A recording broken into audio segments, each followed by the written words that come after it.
بسم الله الرحمن الرحيم قلبتا halkan waxaa noogu dhamaaday shirkii adduunka oo ka soo qayb galay lagaga hadlayay xanuunkan COVID-19 ka la yiraahdo iyo wuxuu adduunyada u geystay iyo sidii looga soo kaban lahaa iyo dhaqaalaha adduunku halkuu marayo iyo halkuu mari lahaa haddaan COVID-19 jirin ayaa halkan lagaga hadlayay wadana fara badan baa ka soo qayb galay waxa ka soo qayb galay hay'adaha lacagta adduunka oo dhan baa United Nations ka soo qayb galay marka wadanadu waxay weydiisteen inay hadlaan horaa loo sii weydiistay anagu waxaan ka mid ahayn 370 wadan oo damcayna meeshan ka hadlaan qolo walibana waxay sheeganaysaa waxa arrimahoodu yihiin halkay wax u marayaan ay sheeganayaan anagu chance baanu helay marka inaan fursad baanu helay inaan ka hadalno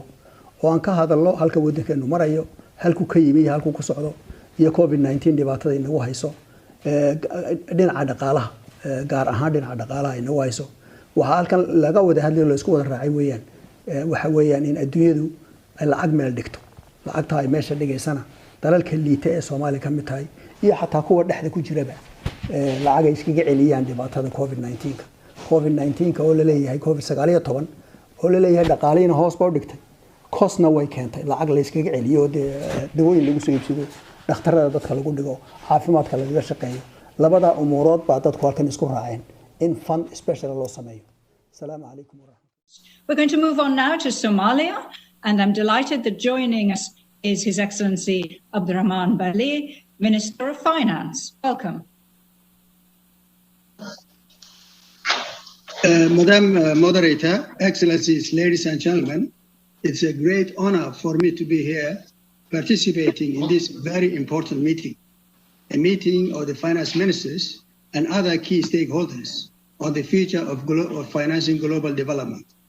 This is taking place, Madam Moderator, in the wake of the painful COVID-19 epidemic. I must say that we have read and reviewed thoroughly the 6 topics chosen for this meeting, and we find them very relevant, particularly to countries that are fragile and recovering, most of which are in the least developed countries under the UN.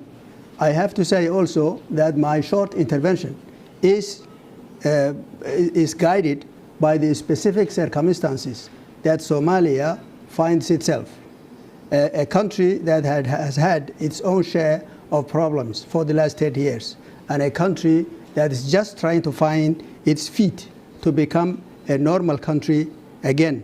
The COVID-19 pandemic has caused significant decline in our already meager domestic resources, and in addition, we had to find funds to combat the virus. We therefore really suggest that the international community establishes a fund, at least temporarily, for the very poor countries to address the issue of the decline of the revenue and also in combating the viruses and the cost that it demands. Madam Moderator, Somalia's current economic reform journey in close partnership with the international community, particularly the IMF, the World Bank, and the African Development Bank, taught us a number of things. It taught us that recovering and sustaining progress requires unwavering commitment from the part of the individual countries and their citizens, and in partnership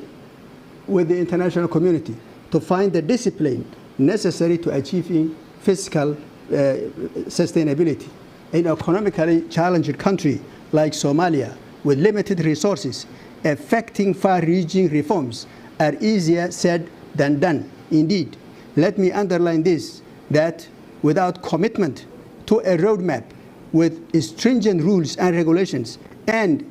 engagement at the highest level, backed by the people and supported by the international partners, sustainable recovery and sustainable development is not going to take place, or at least it's not going to be easy to take place if these factors are not put in place. The articulation of all issues and broadening the debate to include the citizens of the country and the international partners is key to advancing and instilling reforms in the minds of those who are expected to participate and expected to develop. Madam Moderator, overall, we think that we have to do our own heavy lifting. We have to do our part. We have to reform our countries, but we also need the support of the international community, and we thank their support. Thank you very much. fadlan haddaan ugu cusub tahay subscribe channelka like tana nagu dhiirigeliya lana sii wadaaga linkiga YouTube-ka asxaabtiina